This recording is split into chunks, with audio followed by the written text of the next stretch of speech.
মৰমৰ ছাত্ৰ ছাত্ৰীসকল, এইটো ভিডিঅ'ত আমি অধ্যায় 7 ত্ৰিভুজৰ সকলো গুৰুত্বপূৰ্ণ টপিক কেইটাৰ ওপৰত আলোচনা কৰিম। গতিকে ধৈৰ্য সহকাৰে ভিডিঅ'টো স্কিপ নকৰাকে মন দি চাব আৰু বুজিবলৈ চেষ্টা কৰিব। কাৰণ অধ্যায়টোৰ সকলোবিলাক মূল কথা আমি এইটো ভিডিঅ'ৰ মাধ্যমত আলোচনা কৰিব যাই আছো। গতিকে এইটো ভিডিঅ' তোমাৰ কাৰণে অতি গুৰুত্বপূৰ্ণ। চ' টাইম ৱেষ্ট নকৰি আমি ষ্টাৰ্ট কৰোঁ আহক। এইটো ভিডিঅ'ত আমি শিকিম ত্ৰিভুজ কি, ত্ৰিভুজৰ প্ৰকাৰ, ত্ৰিভুজৰ অংশসমূহ, ত্ৰিভুজৰ গুৰুত্বপূৰ্ণ উপপাদ্যসমূহ। ঠিক আছে, চ' মন দি আমি ভালকে শিকিবলৈ চেষ্টা কৰিম। ঠিক আছে, ত্ৰিভুজ কি? তিনিটা ৰেখাংশৰে মিলি যি বন্ধ আকাৰ সৃষ্টি কৰে তাক ত্ৰিভুজ বোলা হয়। যদি এ বি চি তিনিটা বিন্দু থাকে তেতিয়া A B B C C এ তিনিটা ৰেখাংশ মিলি যেতিয়া যাব তেতিয়া এটা ত্ৰিভুজ গঠন হ'ব। যদি আমি এ বি চি এটা ত্ৰিভুজ লিখো তেতিয়া ইয়াক আমি এনেকে লিখিম ট্ৰায়াঙ্গেল এ বি চি। ঠিক আছে, এতিয়া আমি এই ত্ৰিভুজটোক বাহুৰ ওপৰত ভিত্তি কৰি আমি তিনিটা ভাগত ভগাব পাৰি। Type of triangles based on sides. 1 number সমবাহু ত্ৰিভুজ, 2 নম্বৰ সমদ্বিবাহু ত্ৰিভুজ, 3 নম্বৰ বিষমবাহু ত্ৰিভুজ। ঠিক আছে, এতিয়া আকৌ সমবাহু ত্ৰিভুজটো কি? সমবাহু ত্ৰিভুজটো হৈছে তিনিটা বাহু সমান থাকিব। যদি এ বি চি এটা ত্ৰিভুজ হয় তেতিয়া ত্ৰিভুজটোৰ এ বি বাহু, বি চি বাহু আৰু এ চি বা চি এ বাহুটো তিনিটা একেই সমান হ'ব।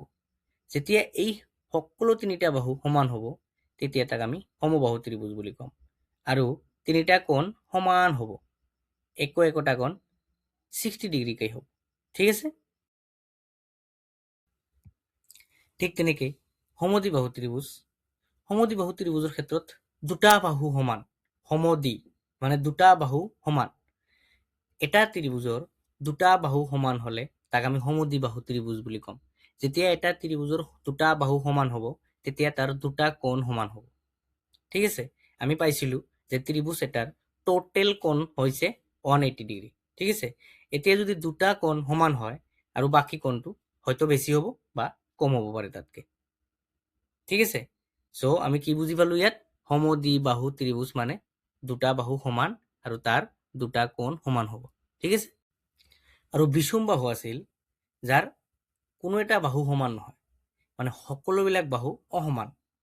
ত্ৰিভুজটোৰ তিনিটা বাহু যদি অসমান হয় আৰু কোণ কেইটাও অসমান হ'ব তেতিয়া চ' এনেকা ত্ৰিভুজক আমি বিষমবাহু ত্ৰিভুজ বুলি ক'ম।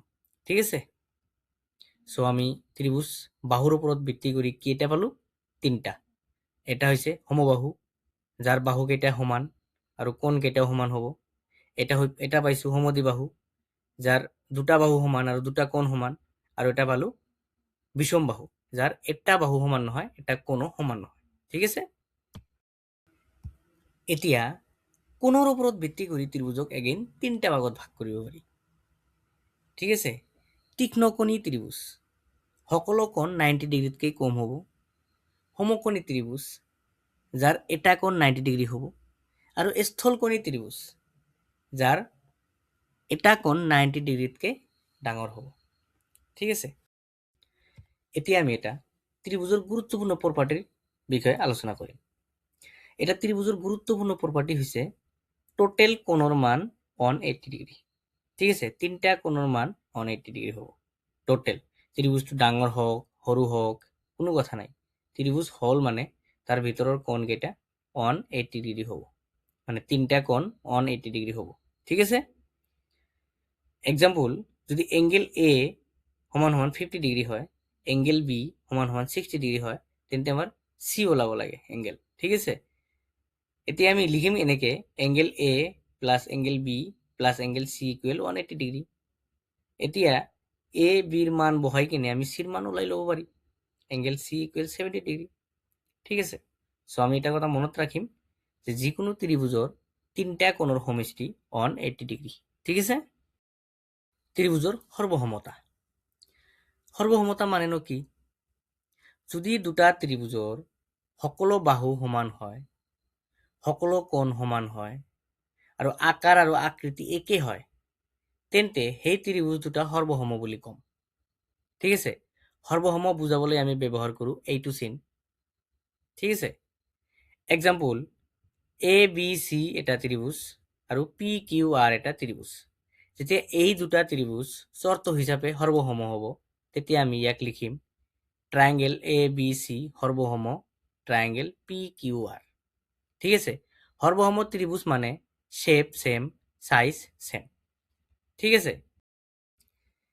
ত্ৰিভুজৰ সৰ্বসমতাৰ প্ৰধান 4টা নিয়ম আছে। সেই 4টা নিয়ম হ'ল এস ৰুল, সাইড সাইড সাইড মানে বাহু বাহু বাহু। 2 নম্বৰটো হৈছে এস ৰুল, সাইড এংগেল সাইড মানে বাহু কোণ বাহু। 3 নম্বৰটো হৈছে AESA rule, angle side angle মানে কোণ বাহু কোণ। 4 নম্বৰটো হৈছে RHS ৰুল মানে ৰাইট এংগেল হাইপোটেনাস সাইড। ঠিক আছে, সমকোণ অতিভুজ আৰু এটা বাহু মানে সমকোণটো দুটা ত্ৰিভুজে যদি সমকোণ হয়, অতিভুজটো যদি সমান হয়, ঠিক আছে, আৰু এটা বাহু যদি সমান হয়, তেতিয়া তাক আমি RHS ৰুল হিচাপে তাক সৰ্বসম কৰিম। ঠিক আছে, এতিয়া 1 নম্বৰ এস ৰুল মানে সাইড সাইড সাইড বাহু বাহু বাহু। এই ৰুলটোত আছিল যে যদি দুটা ত্ৰিভুজৰ 3টা বাহু সমান হয়, তেন্তে ত্ৰিভুজ দুটা সৰ্বসম হ'ব। এক্সাম্পল ABC আৰু PQR দুটা ত্ৰিভুজ যদি AB সমান সমান PQ, BC সমান সমান QR, CA সমান সমান RP, তেন্তে ট্রায়াঙ্গেল ABC সৰ্বসম ট্ৰায়াঙ্গেল PQR হ'ব। ঠিক আছে, 2 number SAS rule, side angle side বাহু কোণ বাহু। এই ৰুল হিচাপে আছিল, এই ৰুলটোত আছিল যদি দুটা ত্ৰিভুজৰ দুটা বাহু আৰু মাজৰ কোণ সমান হয়, দুটা বাহু আৰু মাজৰ কোণ সমান হয়, তেন্তে ত্ৰিভুজ দুটা সৰ্বসম হ'ব। ফৰ এক্সাম্পল ABC আৰু PQR ত্ৰিভুজ দুটাৰ AB সমান সমান PQ, এংগেল A সমান সমান এংগেল P আৰু CA সমান সমান RP, তেন্তে ট্ৰায়াঙ্গেল ABC সৰ্বসম ট্ৰায়াঙ্গেল PQR হ'ব। ঠিক আছে, 3 number ASA rule, angle side angle মানে কোণ বাহু কোণ। এই ৰুল হিচাপে যদি দুটা ত্ৰিভুজৰ দুটা কোণ আৰু মাজৰ বাহু সমান হয়, তেন্তে ত্ৰিভুজ দুটা সৰ্বসম হ'ব। ফৰ এক্সাম্পল ABC ত্ৰিভুজ আৰু PQR ত্ৰিভুজৰ এংগেল A সমান সমান এংগেল P, এংগেল B সমান সমান এংগেল Q আৰু AB সমান সমান PQ হয়, তেন্তে ট্ৰায়াঙ্গেল ABC সৰ্বসম ট্ৰায়াঙ্গেল PQR হ'ব। ঠিক আছে, 4 নম্বৰ নিয়মটো আছিল RHS rule, right angle hypotenuse side. যদি দুটা সমকোণী ত্ৰিভুজত এটা সমকোণ সমান হয়, অতিভুজ সমান হয় আৰু আন এটা বাহু সমান হয়, তেন্তে সেই দুটা ত্ৰিভুজ সৰ্বসম হ'ব। ঠিক আছে, সো স্টুডেন্টস, আশা কৰোঁ ভিডিঅ'টো ভালকৈ বুজি পাইছা। যদি ডাউটছ ক্লিয়াৰ হোৱা নাই, ভিডিঅ'টো এগেইন চোৱা আৰু ভালকৈ বুজিবলৈ চেষ্টা কৰা। ধন্যবাদ।